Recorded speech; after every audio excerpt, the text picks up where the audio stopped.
Et stop! Tu roules sur le boulevard BD? Cet album est fait pour toi. Bertille et Bertille, l'étrange boule rouge. Le commissaire Bertille et ses hommes viennent d'arrêter un anarchiste dans un café-restaurant de banlieue parisienne.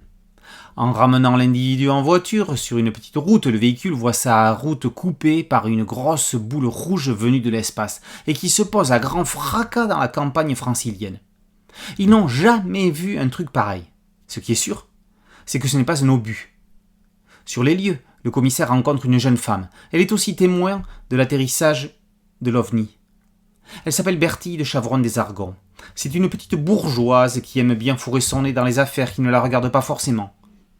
Pendant ce temps, le prisonnier disparaît dans la nature. Entre les tourments politico-anarchistes de la belle époque et cette boule surnaturelle qui vient d'apparaître et grossit de jour en jour, Bertille et Bertille étaient faits pour se rencontrer. Eric Stalner écrit un polar d'ambiance dans une époque de retour au calme international mais marquant le retour des troubles nationaux. La France se relève doucement de la Première Guerre mondiale. Raymond Poincaré, président du Conseil et ministre des Finances. La police du quai des Orfèvres lutte contre les mouvements protestataires de tout poil. Bertille, le flic, tente d'endiguer la montée de l'anarchisme. Ça, c'est pour l'ambiance, le quotidien.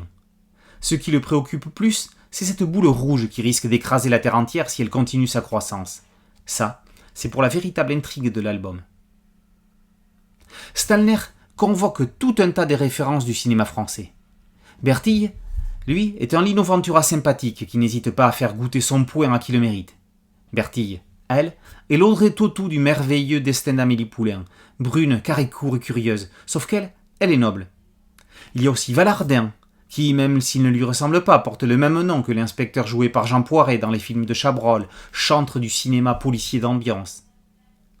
Côté couleur, le dessinateur choisit un traitement tout en niveau de gris, à l'exception de touches rouge bordeaux. La boule, le foulard anarchiste, le ballon de pinard, la robe, l'écharpe ou encore la voiture de la jeune femme, un peu de sang et quelques mobiliers de salon parisien. Le traitement colorimétrique est d'une originalité et d'une efficacité exceptionnelle.